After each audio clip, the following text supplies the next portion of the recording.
Monsoon की वजह से गांव में काफी जगह जगह सड़कों पर जल भराव था।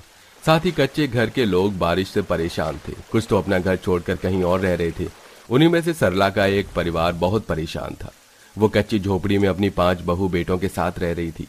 दिव्या चूल्हा जलाने की कोशिश कर रही थी, पर चूल्हा जल ही नहीं रहा था। हे भगवान, कितनी देर हो गई, ये चूल्हा क्यों नहीं जल रहा? ऊपर से बारिश के मौसम से लकड़ियां भी नमी से भीगी हुई हैं। अरे मेरी मंदबुद्धि बहू, अगर तुझसे कुछ नहीं हो रहा तो सामने रखा सूखा कपड़ा ही चूल्हे में डाल दे, जिससे लकड़ी में आंच लग जाए। माचिस तो जला, गाल मुंह जला रही है। वैसे ही गरीबी में भूख से हाल बेहाल है। माफ कीजिएगा माँ जी, ध्यान ही नहीं दिया। और तू पायल की बच्ची कूद कूद कर क्या कर रही है? माफ कीजिएगा माँ जी, मैं वो खिड़की पर ही पन्नी लगाने की कोशिश कर रही थी, वहां से पानी अंदर आ रहा है। तू भी मंदबुद्धि है क्या? टेबल रखा है, तेरे छोटे हाथों से नहीं हो पाएगा, इस पर चढ़ जा। वैसे ही बारिश ने परेशान कर रखा है, ऊपर से तुम चारों की हरकत। एक बारिश में भी कान लगाकर दूसरे के दरवाजे से चिपकी है। एक कपड़े धोने के लिए कपड़ों को पैर से रौंद रही है, तीसरी पता नहीं क्या बोरी में खिटर पिटर कर रही है। मेरी 5 बेटे आने वाले हैं, लेकिन तुम में से किसी ने खाना नहीं बनाया अभी तक।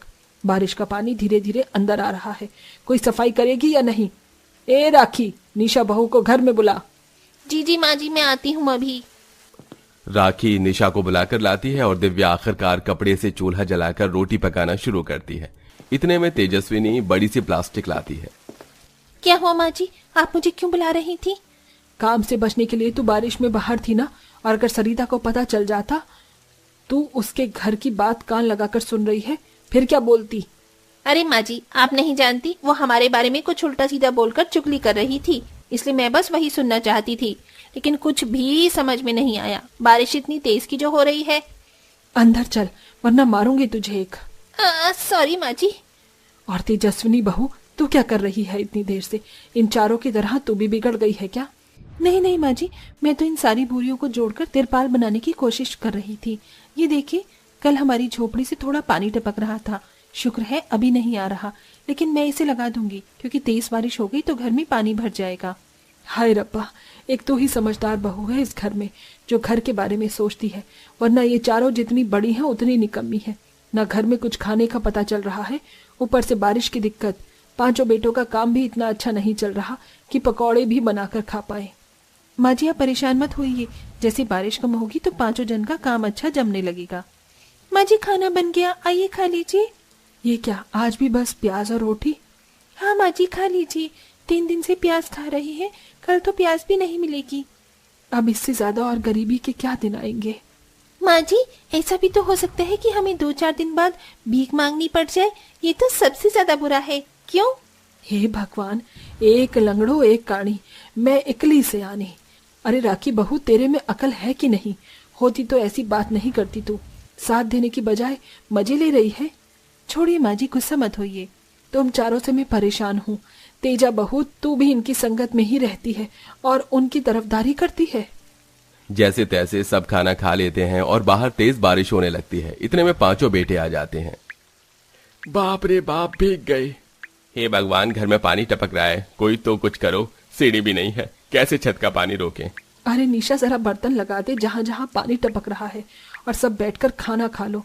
जल्दी कपड़े बदल लो, वरना ठंड लग जाएगी। हाँ माँ। निशा, तुझे सुनाई नहीं दे रहा? कितनी कान की कच्ची है नासपीटी कहीं की। पास की बातें तो सुनाई ही नहीं देती और चली है दूसरों के दरवाजे पर कान लगाने। उठ यहाँ से। निशा उठ जाओ, बर्तन लगा दो। हाँ कर रही हूँ, सॉरी माँ जी। 5 बेटे कपड़े बदलते हैं और बाकी बहू जगह जगह बर्तन रख देती हैं और सब साथ बैठकर रूखा सूखा खाना खा लेते हैं। अपनी 5 अनोखी बहू की वजह से सरला आए दिन परेशान होती है। ऊपर से बारिश का पानी घर में आने लगता है। एक दिन गुस्से में सरला अपनी 5 बहू को घर से बाहर निकाल देती है। निकल जाओ तुम 5, चारों के चारों में दिमाग नहीं है, और तेजस्विनी बहू इन चारों को तेरे बिना अकेला नहीं छोड़ सकती, इसलिए तू भी इनके साथ इस घर से जा। इस घर का सारा पानी अकेले मैं खुद निकाल लूंगी, तुम तो निकालने से रहे। माँ जी माफ कर दीजिए। नहीं, अब जाओ यहाँ से तुम 5। में जो कमी है ना, मैं ऐसे ही दुखी रहने वाली हूँ। ऐसा कहकर सरला घर में बारिश का जमा पानी खुद निकालने लगती है। 5 बहू परेशान हो जाती हैं और बारिश में भीगते हुए एक नदी किनारे आ जाती हैं। हमारी वजह से तेजा, तुम्हें भी माँ जी से डांट खानी पड़ती है, हमें माफ कर दो। हाँ तेजा, हमें माफ करो। कोई बात नहीं, आप परेशान मत होइए। हम बहुत बेकार हैं, इसलिए अपनी जान दे देंगे, क्योंकि हम किसी के काम के नहीं हैं। ऐसा कहकर बहुएं नदी में जैसे ही कूदती हैं तो एक परी उन्हें बाहर निकाल कर ले आती है। अरे तुम कौन हो और हमें क्यों बचाया? अच्छा खासा हम मर जाती तो हमारी सासू माँ खुश रहती, क्यों बचाया हमें? भला ऐसी भी क्या बात हो गई जो तुम पांचों अपनी जान देना चाहती हो? मुझे बताओ, मैं तुम्हारी समस्या का समाधान कर सकती हूँ। तुम भला हमारी क्या समस्या का समाधान करोगी? मुझे कम सुनाई देता है, इसीलिए माँ जी परेशान है। एक बहू के हाथ छोटे हैं, एक बहू के पैर छोटे हैं, एक को आंखों से दिखाई नहीं देता और एक का तो दिमाग तेज है, उसके बाद भी उसकी नहीं चलती। बस इतनी सी बात, मैं तुम पांचों की कमी को पूरा कर रही हूँ।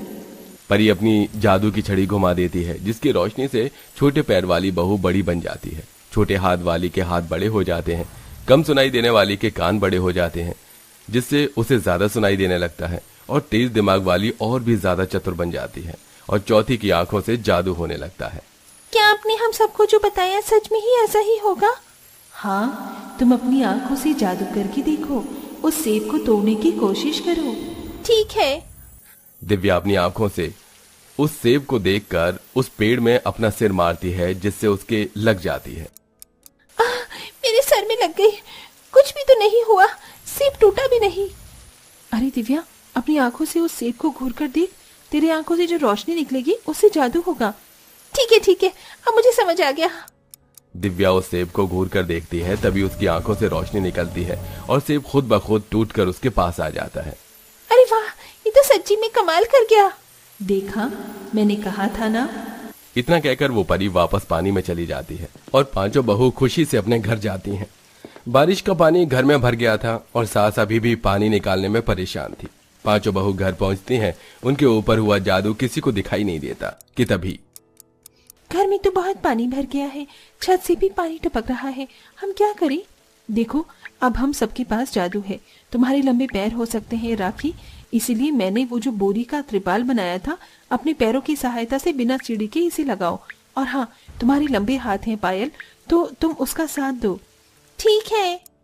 लंबे हाथ वाली लंबे पैर वाली घर के ऊपर तेजस्विनी का बनाया हुआ तिरपाल लगा देते हैं, जिससे घर में पानी की बूंद आना बंद हो जाती है। पता नहीं कब तक छत से पानी टपकता रहेगा, बारिश भी कब तक रहेगी। माँ जी, आप परेशान मत होइए, छत से पानी नहीं टपकेगा। मुझे कोई आवाज नहीं आ रही, लेकिन हाँ, पड़ोसन के घर से मुझे आपकी चुगली की आवाज आ रही है। क्या बहू, तुझे कैसे आ रही है आवाज? वैसे क्या बोली वो? 1 मिनट माँ जी, मैं बताती हूँ। निशा जादुई लंबे कान की वजह से पड़ोसन की बात सुनकर कहती है। वो बोली माँ जी कि आपकी पांचों बहू आपको इस हाल में छोड़कर चली गईं, जबकि हम तो ऐसे है ही नहीं। आपने ही हमें घर से बाहर निकाला और बोल रही है ये बहुत ज्यादा करीब है। उसकी ये हिम्मत, उसको तो मैं बताऊंगी। खुद की बहू बहुत अच्छी है ना, जो बारिश के समय में ससुराल छोड़कर मायके चली गई। कम से कम तुम पांचों तो नहीं गई। चिंता मत करिए माँ जी, बारिश अब बंद होने वाली है, मुझे मेरे कान से सुनाई दे रहा है। ये पानी टपकना कैसे बंद हो गया?